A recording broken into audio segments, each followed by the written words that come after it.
Recorded Books and One Click Digital present See Rose Lane by Irene Hannon. Narrated by Thérèse Plummer. Chapter 1. He was gonna hit that pickup truck. As the vehicle in front of him screeched to a halt, Eric Nash flung his cell toward the passenger seat, clenched the wheel, and jammed the BMW's brake to the floor. Too late. A bone-jarring thud reverberated through his body, accompanied by the crunch of compressing metal and the explosive tinkle of shattering glass. This was so not the way he'd envisioned his arrival in Hope Harbor. Before his car even stopped shuddering, the driver's side door of the truck flew open. Shapely legs clad in snug denim swung out. In one smooth, lithe motion, a slender woman slid out of the cab, the coastal Oregon wind tossing her mane of blonde hair. Nice, except for her stormy expression and taut posture. Better forget her appearance and focus on an apology. She paused to give the back of her pickup a cursory sweep, then marched to his door and glared at him through the window, fists jammed on her hips. Oh, brother, this wasn't gonna be pretty. Bracing himself, he pushed his door open and stood. Sorry about that. He tipped his head toward her truck. She slammed her arms across her chest, leaned sideways, and homed in on the phone resting on his front passenger seat. In case you didn't know, it's illegal to use a cell while driving in Oregon. Of course he knew that. He'd know it even if he wasn't an attorney. The controversial law had received a serious amount of press. But he was almost at his destination, and Hope Harbor wasn't exactly Portland. The only real traffic here was at lunchtime, if Charlie's was open, and if there was a run on his fish tacos. However, it wasn't yet noon, and he wasn't anywhere near the wharfside stand. I'm aware of the law, but making a quick call on a quiet back street should have been safe. It wasn't. Look, I said I was sorry.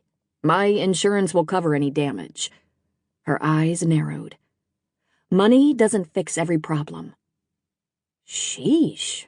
Talk about an attitude with a capital A. It will fix your truck. He surveyed the muddy vehicle.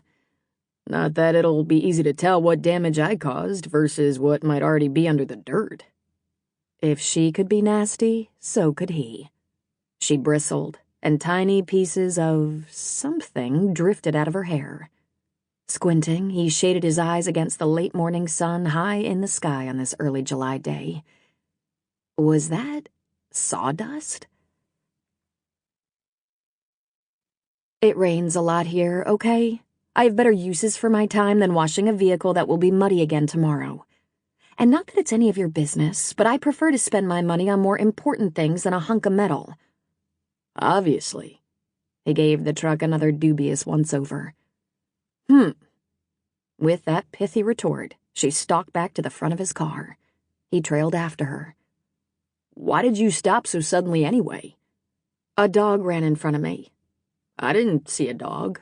You didn't see me brake either. If you kept a few car lengths between us and been paying more attention to the road, you could have stopped in time.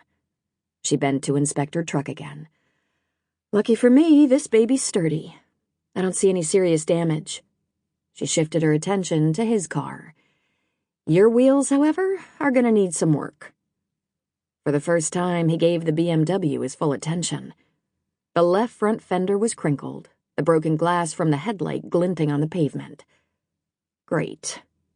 Wasn't it enough that his career was in shambles and his future in limbo without adding a smashed-up car to his list of woes? He wiped a hand down his face.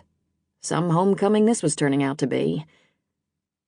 There's a body shop in Bandon. At least the woman's tone was a shade less hostile now. Yeah, I know. Marv's. So, you want me to call the police? File an accident report? The chief can get here fast. I passed her a few blocks back. And have Lexi read him the riot act, maybe even cite him for using his cell while driving? Not a chance. Why don't we just exchange contact information? I don't need yours. I won't be calling my insurance company. Sample complete. Ready to continue?